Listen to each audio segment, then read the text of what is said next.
गांव के एक कोने में मोहन नाम का एक गरीब लकड़हारा अपनी पत्नी गीता के साथ रहता था। उनकी हालत इतनी खराब थी कि पूरे महीने में केवल 15 ही दिन उनके यहाँ चूल्हा जलता, बाकी के दिनों में उन्हें भूखा सोना पड़ता था। मोहन मेहनती था, पर किस्मत उसकी मेहनत का साथ नहीं दे रही थी। हर दिन वह जंगल में लकड़ियाँ काटने जाता, लेकिन इतने में घर का खर्च चलाना मुश्किल था। हमारे ऐसे हालात कब तक रहेंगे? पूरे गांव में हमारा ही ऐसा घर है जहां पर महीने में सिर्फ 15 ही दिन चूल्हा जलता है और बाकी के दिन भूखा सोना पड़ता है। चिंता मत करो गीता, तुम तो जानती हो कि मैं दिन रात मेहनत करके लकड़ियां काटता हूँ। एक ना एक दिन हमारा ही वक्त जरूर बदलेगा। आप कब तक यूं ही जंगल में लकड़ियां काटोगे? कोई और काम क्यों नहीं ढूंढ लेते? मैं आपसे और स्त्रियों की तरह सोना चांदी नहीं मांग रही हूँ, बस इतना चाहती हूँ कि हम दोनों को भरपेट खाना मिल सके। ठीक है गीता, मैं लकड़ी काटने के साथ साथ दूसरा काम की भी तलाश करूँगा। एक दिन मोहन जंगल में लकड़ियां काट रहा था, जब उसे एक बूढ़े साधु के दर्शन हुए। साधु थके हुए थे और बहुत ही कमजोर लग रहे थे। साधु ने मोहन को पुकारा, बेटा, ओ बेटा, जरा इधर आओ, मुझे बहुत प्यास लगी है और भूख से मेरा बुरा हाल हो रहा है। क्या तुम मुझे कुछ खाने पीने को दे सकते हो? मोहन ने साधु को पानी पिलाया और घर की ओर चल पड़ा, लेकिन मोहन के घर में खुद खाने के लिए कुछ भी नहीं था।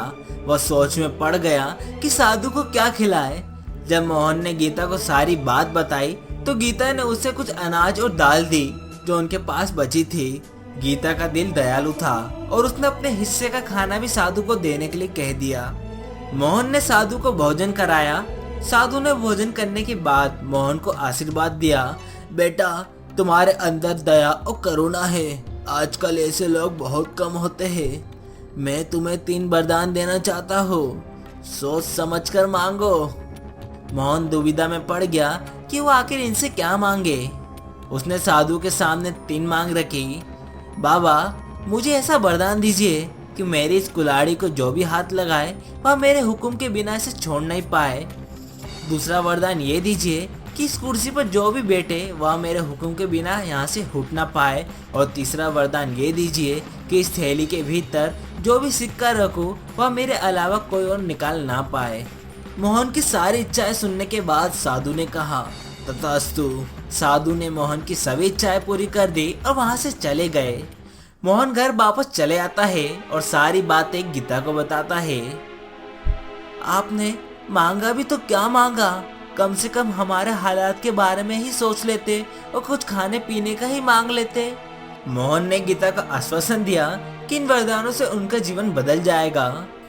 दिन बीतते गए और एक दिन जंगल में लकड़ी काटते समय मोहन ने एक अजीब व्यक्ति को देखा जिसके पेट बकरी जैसे थे।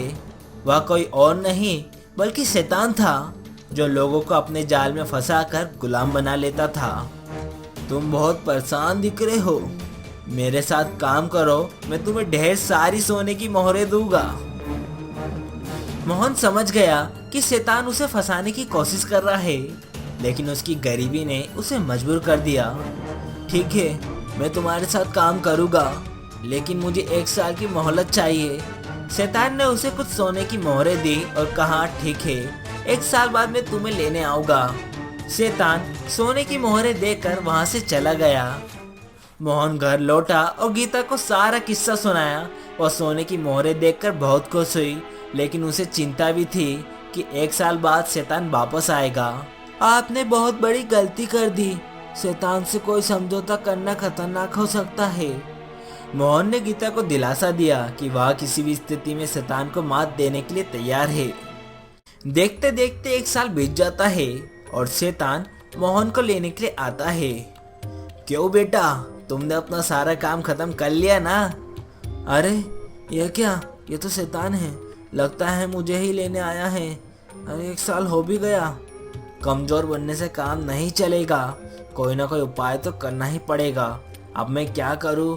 हाँ, मिल गया, वह महात्मा का दिया हुआ वरदान आज जरूर काम आएगा। फिर शैतान बोलता है, क्या हुआ, तुम्हें याद है ना, 1 साल खत्म हो गया है, अब चलो मेरे साथ।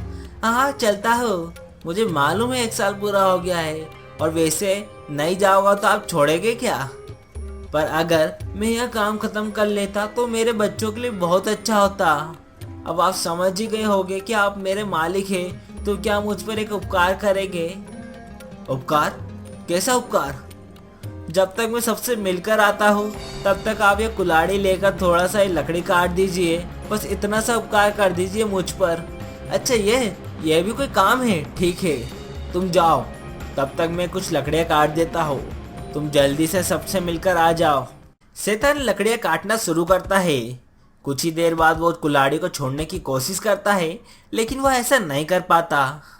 फिर थोड़ी ही देर में मोहन वापस आ जाता है। अरे, आप अभी तक कुल्हाड़ी चला रहे हैं? बहुत अच्छा, करते रहिए, लकड़ियाँ काटते रहिए। सब कुछ ठीक है ना? आप कुछ बोल क्यों नहीं रहे? बताइए ना, सब कुछ ठीक है ना? अरे भाई, बहुत हो गया, मुझे ऐसे परेशान करके तुम्हें क्या फ़ायदा? देखो, इसके बदले में तुम्हें और 3 मोहरे देता हूँ और 1 साल की छुट्टी भी। बस मुझे छोड़ दो। 1 साल की छुट्टी और 3 सोने की मोहरे और? अच्छा, फिर तो मैं तैयार हूँ। मोहन शैतान को कुल्हाड़ी छोड़ने के लिए बोलता है। फिर मोहन सारी ये बातें अपनी पत्नी गीता को बताता है। अरे सुनती हो, जल्दी से इधर आओ। फिर से क्या हो गया है आपको? देखो देखो, मेरे हाथ में और सोने की मोहरे है। शैतान ने मुझे और सोने की मोहरे दी और 1 साल की छुट्टी और दे दी। यहाँ तो अच्छा ही हुआ, पर 1 साल बाद वो फिर से आएगा ना? हाँ, तब का तब देख लेंगे। 1 साल बीत गया और शैतान फिर से मोहन के पास आया। उसने मोहन से अपने साथ चलने को कहा। अब चलो, तुम्हारा 1 साल पूरा हो गया है। मालिक, थोड़ा आराम कर लो। आप इस कुर्सी पर बैठ जाओ, मैं अभी पानी लेकर आता हूँ। शैतान कुर्सी पर बैठ गया और मोहन पानी लेने के लिए घर के अंदर चला जाता है। मोहन पानी लाके शैतान को पिलाता है और फिर शैतान कुर्सी से उठने की कोशिश करता, लेकिन उठ नहीं पाया। उसे एहसास हुआ कि वह मोहन के जाल में फंस चुका है। फिर मोहन शैतान से बोलता है, अब बताओ मालिक, आपको छोड़ू या नहीं? मुझे छोड़ दो, बदले में तुम्हें और सोने की मोहरें दूंगा और 1 साल की मोहलत भी दूंगा। मोहन ने शैतान की बात मानी और उसे छोड़ दिया, लेकिन मोहन को पता था कि शैतान फिर से उसे लेने जरूर आएगा, लेकिन इस बार वो धोखा देने की कोशिश करेगा। फिर से 1 साल बीत जाता है। शैतान फिर से मोहन के घर के बाहर आता है। पिछले 2 साल से लकड़हारा मुझे अपने जाल में फंसा रहा है, लेकिन इस बार मैं उससे भी ज्यादा चालाकी से काम करूंगा। अगर मैं खुद को सोने के सिक्के में बदल लूं और उसके सामने पड़ा रहूं, तो वहाँ मुझे उठा के अपनी थैली में रख लेगा। फिर वो मेरी चाल से बच नहीं पाएगा। इस बार मुझे जितना ही होगा। शैतान खुद को सोने के सिक्के में बदल लेता है और मोहन के रास्ते में आ जाता है। ओह, ये क्या, एक सोने का सिक्का! किस्मत आखिरकार मुझ पर भी मेहरबान हो ही गई। इसे अपनी थैली में रख लेता हूँ। मोहन सिक्के को उठाकर अपनी थैली में रख लेता है, लेकिन उसे जरा सा भी अंदाजा नहीं होता कि वह शैतान को अपने घर ले जा रहा है। शैतान मन ही मन, अब तुम बचकर कहाँ जाओगे? तुम खुद ही मुझे अपने घर में ले जा रहे हो। जब तक तुम समझ पाओगे तब तक मैं तुम्हें पूरी तरह से अपनी गिरफ्त में ले लूंगा। ये कैसी आवाज है? शायद मेरे मन का बहम है। चलो घर पहुंचते हैं और गीता को इस सोने के सिक्के की खुशखबरी देता हूँ। मोहन घर पहुंचता है और गीता को आवाज लगाता है। अरे वो सुनती हो? देखो मुझे क्या मिला है। क्या हुआ? इस बार किसे पकड़ लाए हो? देखो, सड़क पर मुझे सोने का सिक्का मिला। मोहन गीता को सोने के सिक्के के बारे में बता ही रहा होता है कि तभी उस थैली से किसी के हंसने की जोर जोर से आवाजें आती है। तुमने मुझे पहचाना? मैं वही शैतान हूँ जिसे तुमने पिछले साल चतुराई से फंसा लिया था, लेकिन इस बार मैं तुम्हें कोई मौका नहीं दूंगा। तुम फिर से आ गए, लेकिन इस बार तुम खुद ही मेरी थैली में फंसे हो। क्या तुम्हें नहीं पता कि इस थैली के अंदर जो भी आता है वह मेरे हुक्म के बिना बाहर नहीं निकल सकता।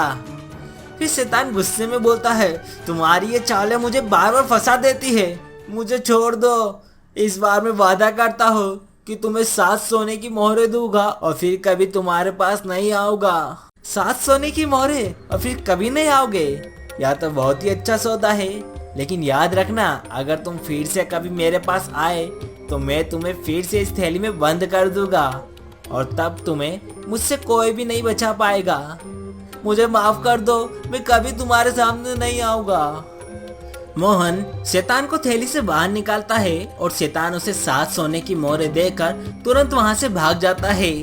फिर मोहन गीता को बोलता है, देखो मैंने शैतान को फिर से मात दे दी, अब हमारे पास ये 7 सोने की मोहरें हैं और उसने वादा किया है कि वह कभी हमारे सामने नहीं आएगा।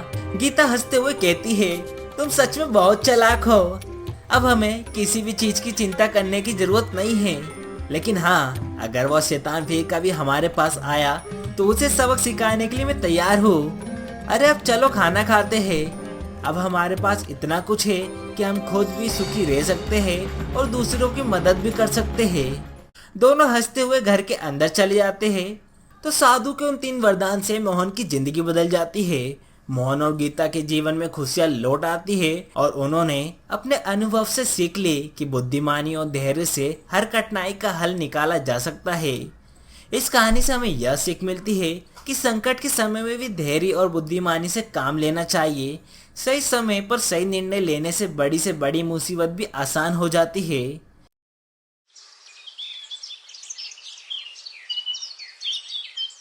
चंदेरी नाम का एक छोटा सा गांव था जो अपनी शांति और सुंदरता के लिए मशहूर था। गांव के लोग दिन भर खेती बाड़ी और अपने रोजमर्रा के कामों में व्यस्त रहते थे। लेकिन कुछ महीनों से इस गांव में एक अजीब सा डर फैला हुआ था। गांव के लोग कह रहे थे कि एक चुड़ैल हर रात आती है और किसी न किसी को उठाकर ले जाती है। यहाँ चुड़ैल इतनी भयानक थी कि लोगों ने रात को बाहर निकलना बंद कर दिया था। हर किसी के चेहरे पर डर और चिंता साफ झलकती थी। गांव वाले चुड़ैल से बहुत परेशान थे। लोगों ने अपने घरों के बाहर नीम के पत्ते और नींबू मिर्ची लटका रखे थे ताकि चुड़ैल उन्हें नुकसान ना पहुंचा सके। हर रात लोग अपने बच्चों को जल्दी सुलाने लगे और दरवाजों को मजबूती से बंद कर देते। गांव के लोगों ने कई बार मिलकर चुड़ैल को पकड़ने की कोशिश की, लेकिन हर बार उन्हें असफलता ही हाथ लगी। चुड़ैल की कहानियों ने गांव के बच्चों को भी डरा दिया था। बच्चे रात को नहीं सोए कि डर के मारे जाग जाते थे। चुड़ैल के डर से छुटकारा पाने के लिए गांव वालों ने एक नया उपाय अपनाया। एक तांत्रिक के कहने पर गांव के लोगों ने अपने घरों के बाहर "ओ चुड़ैल कल आना" लिखना शुरू किया। उनका मानना था कि ऐसा करने से चुड़ैल अगले दिन आने के लिए मजबूर हो जाएगी और उस रात उन्हें परेशान नहीं करेगी। यह उपाय गांव में तेजी से फैल गया और लगभग हर घर के बाहर यही लिखा दिखाई देने लगा। उसी गांव में एक परिवार रहता था जिसमें 4 लोग थे। कमला, उसका पति रामू, उसकी सास और ससुर। कमला एक सीधी सादी और मेहनती महिला थी। वो अपने परिवार का बहुत ध्यान रखती थी। रामू भी एक ईमानदार और मेहनती किसान था। लेकिन कमला की सास बहुत ही अकड़ू और कठोर स्वभाव की थी। वह हर समय कमला को ताने मारती और उसे नीचा दिखाने की कोशिश करती। कमला की सास का स्वभाव इतना कठोर था कि वह किसी की बात नहीं सुनती थी। उसे हमेशा यही लगता था कि कमला कोई भी काम ठीक से नहीं कर सकती। जब भी कमला कुछ अच्छा करने की कोशिश करती, उसकी सास उसमें कोई ना कोई कमी निकाल ही लेती। एक दिन जब कमला अपनी सास के तानों से परेशान होकर रो रही थी, तब उसकी सास उससे कहती है, तू तो किसी काम की नहीं है, तुझे तो बस रोना आता है। देखना, एक दिन वो चुड़ैल तुझे ही उठा के ले जाएगी। कमला यह सुनकर और भी ज्यादा डर गई। उसकी सास ने कभी भी कमला को अपने घर का सदस्य नहीं माना। वह हमेशा उसे नौकरानी की तरह ट्रीट करती थी। अगर खाना अच्छा नहीं बना तो ताने, अगर कपड़े ठीक से नहीं धुले तो ताने। कमला की सास को यह समझ में नहीं आता था कि कमला भी एक इंसान है, उसकी भी भावनाएं है। कमला की सास की इस अकड़ ने पूरे घर का माहौल बिगाड़ रखा था। कमला के ससुर भी अपनी पत्नी के स्वभाव से तंग आ चुके थे, लेकिन वे कुछ कहने की हिम्मत नहीं जुटा पाते थे। रामू भी कई बार अपनी माँ को समझाने की कोशिश करता, लेकिन उसकी माँ उसे ही डांट के चुप करा देती थी। कमला के ससुर हरि प्रसाद अपनी पत्नी के इस कठोर और ताने मारने वाले स्वभाव से बहुत परेशान हो चुके थे। उन्होंने कई बार अपनी पत्नी को समझाने की कोशिश की थी, लेकिन उनकी बातों का उनकी पत्नी पर कोई असर ही नहीं होता था। एक दिन जब हरि प्रसाद अपनी पत्नी की बेवजह डांट से तंग आ चुके थे, तो उन्होंने गुस्से में आकर अपने घर के बाहर लिखे "ओ चुड़ैल कल आना" को मिटाकर ओ चुड़ैल आ जाना लिख दिया। फिर उसी रात जब पूरा गांव गहरी नींद में सो रहा था तो चुड़ैल अपनी हवेली से निकलकर गांव में आई। उसने एक एक करके सभी घरों के बाहर देखा। हर जगह उसे ओ चुड़ैल कल आना लिखा दिखा, जिसे देखकर वह अगले घर की ओर बढ़ जाती। फिर वह कमला के घर के बाहर पहुंची। उसने देखा कि वहां लिखा है ओ चुड़ैल आ जाना। चुड़ैल ने सोचा लगता है इन्होंने मुझे आज बुलाया है। फिर वह कमला के घर का दरवाजा खटखटाने लगी। कौन है? कौन इतनी जोर जोर से दरवाजा खटखटा रहा है? कमला की सास ने जैसे ही दरवाजा खोला तो वह चुड़ैल को देखकर हक्का बक्का रह गई। ओ, ओ, ओ, ओ, चुड़ैल! कमला की सास के मुंह से बस यही निकला और वह डर के मारे कांपने लगी। हरि प्रसाद जो छिपकर ये सब देख रहा था बाहर आया और बोला, हाँ मैंने ही तुम्हें बुलाया है। मेरी पत्नी हमेशा घर में सबको ताने मारती रहती है। मैंने सोचा कि तुम्हारे डर से शायद उसे अक्ल आ जाएगी। चुड़ैल ने हरि प्रसाद की बात सुनी और फिर कमला की सास की तरफ मुड़कर बोली, तुम्हारी अक्ल और बुरा व्यवहार तुम्हारे ही परिवार को परेशान कर रहा है। कमला की सास डर के मारे कांप रही थी। उसने तुरंत चुड़ैल से माफी मांगते हुए कहा, मुझे माफ कर दो, मैं आप सबके साथ अच्छा व्यवहार करूंगी और किसी को ताने नहीं मारूंगी। चुड़ैल ने उसकी माफी स्वीकार नहीं की और उसे अपने साथ ले जाने लगी। लेकिन इन शोरगुल को सुनकर कमला और उसका पति रामू बाहर आते हैं। वह दोनों उस चुड़ैल को देखकर हक्का बक्का रह गए। चुड़ैल कमला की सास को बस ले जाने ही वाली थी कि कमला हिम्मत जुटाकर चुड़ैल के सामने खड़ी हो गई। रुक जाओ चुड़ैल जी, मेरी सास को छोड़ दो, तुम मुझे ले जाओ। चुड़ैल यह सुनकर हैरान हो गई। तुम्हारी सास ने तुम्हें इतने ताने मारे, इतना परेशान किया और फिर भी तुम उसे बचाने की कोशिश कर रही हो? कमला ने कहा, हाँ वह मेरी सास है, मैं उन्हें कभी भी मुसीबत में नहीं छोड़ सकती। चुड़ैल ने कमला की बात सुनी और उसकी आंखों में आंसू आ गए। तुम्हारी इस बहादुरी और निस्वार्थता ने मेरा दिल छू लिया है। बहुत कम लोग ऐसे होते हैं जो अपने लिए अन्याय सहते हैं लेकिन दूसरों के लिए खड़े होते हैं। तुम्हारी सास ने तुम्हारे साथ कितना बुरा व्यवहार किया, फिर भी तुम उसे बचाने के लिए अपनी जान की बाजी लगाने को तैयार हो। यह तुम्हारे दिल की सच्चाई और अच्छाई को दर्शाता है। चुड़ैल ने कमला की ओर देखा और कहा, तुमने मुझे यह सिखा दिया कि हर किसी में अच्छाई होती है, बस उसे पहचानने और समझने की जरूरत होती है।